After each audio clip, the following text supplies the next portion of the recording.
गुरु में अगर आपके स्ट्रेंथ है, जुपिटर में स्ट्रेंथ है, तो लाइफ में नोबडी कैन स्टॉप यू। कोई आपको आगे बढ़ने से रोक नहीं सकता, you can not be stop. Jupiter की स्ट्रेंथ को अक्सर लोग जानने में बहुत देर करते हैं कि हमारे गुरु में कितनी स्ट्रेंथ है, क्या हमारा गुरु हमें लाइफ में सफलता देगा कि नहीं देगा। सो जुपिटर की स्ट्रेंथ को कभी भी मिनिमम नहीं करना चाहिए। गुरु को अगर आप समझ गए अपनी कुंडली में, तो ऐसी परिस्थिति में आप बहुत सारे एस्पेक्ट को बहुत अच्छे से जान जाओ।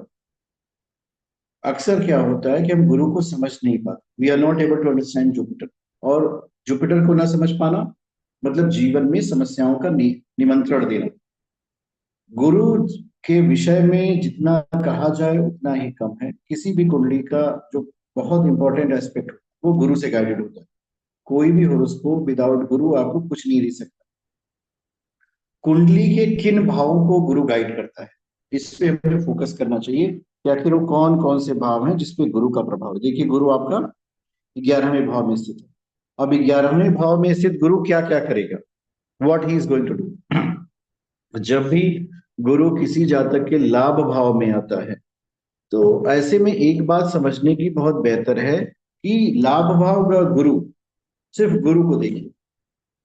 गुरु की जो दृष्टियां हैं, पंचम नवम सप्तम, one one two three four five. पंचम दृष्टि पराक्रम भाव को देख रही है, सप्तम दृष्टि प्रेम के भाव को देख रही है, और नवम दृष्टि जो है विवाह के भाव को देख रही है। अब देखिए, गुरु वही बैठा बैठा तीन भावों को प्रबलता दे रहा है, पंचम सप्तम और नवम दृष्टि से।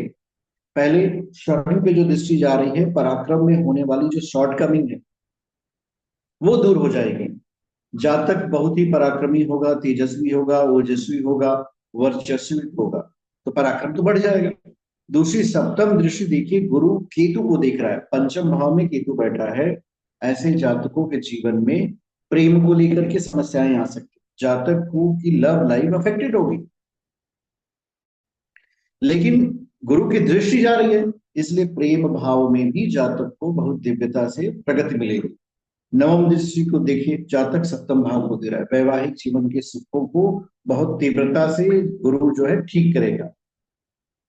समस्या क्या हो सकती है इस जातक के साथ, क्योंकि यहाँ जो गुरु है, जुपिटर जो है गुरु, ये राहु के साथ है।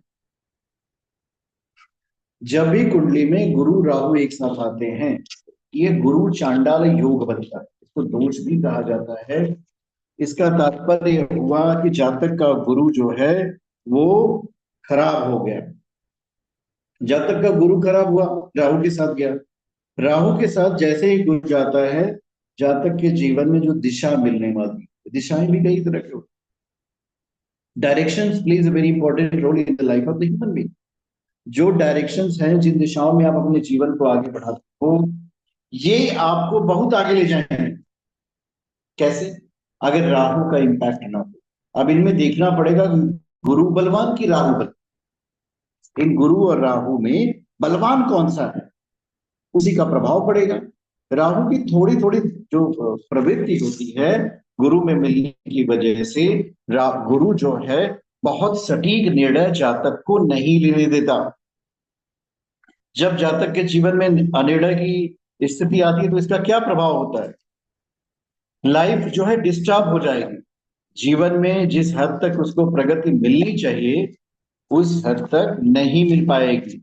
जातक कोशिश तो करता है कि बहुत आगे बढ़े, लेकिन वो बढ़ नहीं पाता। जब उसकी कोशिशें कामयाब नहीं होगी, तब क्या होगा? जब जातक की कोशिशें कामयाब नहीं होंगी, तो ऐसी परिस्थिति में जातक जो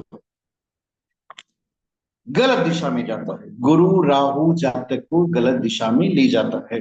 राहु को सबड्यू करना है आपको, जो मैलेफिक थिंकिंग आती है उसको कम करना ही करना है। तो जब राहु की पावर कम होगी, तब क्या होगा? जातक एक सही दिशा में जाएगा, चिंतन करेगा, और उसके जीवन में अच्छी प्रगति मिलेगी। अच्छी प्रगति मिलना बहुत आवश्यक है। किसी भी व्यक्ति के जीवन में अच्छी दिशा और अच्छी प्रगति होनी चाहिए। कभी कभी ऐसा लग सकता है कि हो सकता है इस कार्य में थोड़ी समस्या आ जाए, पर अंततः जातक जो है सफलता के मार्ग पर अग्रसर हो जाता है। अब राहु के इम्पैक्ट को कैसे करें, अपने मन मस्तिष्क को चेक करिए। हमने इस ग्रुप का नाम ज्योतिष और साधना रखा इसी वजह से। न सिर्फ हम आपको कुंडली को देखना बताएंगे, बल्कि ये भी बताएंगे कैसे दुष्प्रभावों को ठीक किया जाए, रियल लाइफ के एग्जाम्पल देख करके। गुरु राहु से युक्त जो जातक होता है, ये इसके जीवन की जो उड़ान होती है ना, ये असीमित हो जाती है। इसके जीवन में कोई दिशा नहीं रहती। यही एक समस्या का कारण होता है। दिशा विहीन जीवन सफलता नहीं दे सकता। और सफलता प्राप्त करने के लिए क्या करना पड़ेगा, अपने राहु को आपको कहीं ना कहीं पैसिफाई करना पड़ेगा। जैसे ही राहु आपका पैसिफाई हुआ, राहु आपका कंट्रोल में आया, जीवन में आपको बहुत अच्छी सफलता मिलेगी। आपको सफल होने से कोई रोक नहीं सकता। What is the way to do it? ओम त्र्यंबकम यजामहे सुगंधिं पुष्टिवर्धनम् उर्वारुकमिव बन्धनान् मृत्युर्मुक्षे मामृतात्। ॐ त्र्यम्बकं यजामहे सुगन्धिं पुष्टिवर्धनम् उर्वारुकमिव बन्धनात् मृत्योर्मुक्षीमामृतात्। सानन्दमानन्द वने वसन्तम् आनन्द कंदम् हत पाप वृंदम मम वाराणसीनाथ मन्नाथ नाथम श्री विश्वनाथम शरणं प्रपद्ये। इसका पाठ सुबह शाम 3 मिनट जरूर करें। एक तो महामृत्युंजय मंत्र का जप 11 बार करें, पूरे तन्मयता के साथ, पूरे जोश के साथ। ओम त्र्यंबकम यजामहे सुगंधिं पुष्टिवर्धनम् उर्वारुकमिव बन्धनात् मृत्योर्मुक्षे मामृतात्। दूसरा आपको क्या करना है, ओम सानन्दमानन्द वने वसन्तम् आनन्द कंदम् हत पाप वृंदम् वाराणसीनाथ मन्नाथ नाथम श्री विश्वनाथम शरणं प्रपद्ये। इसका पाठ करिए, देखिए कितना आनंद आपको अपने जीवन में आएगा। इतना आनंद आएगा कि राहु का प्रभाव कम हो जाए।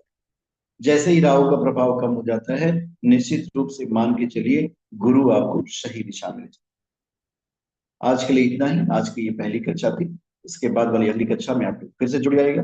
ओम द्यौ शांति अंतरिक्ष गम शांति पृथ्वी शांतिरापः शांति औषधयः शांति वनस्पतयः शांति। ओम शांति।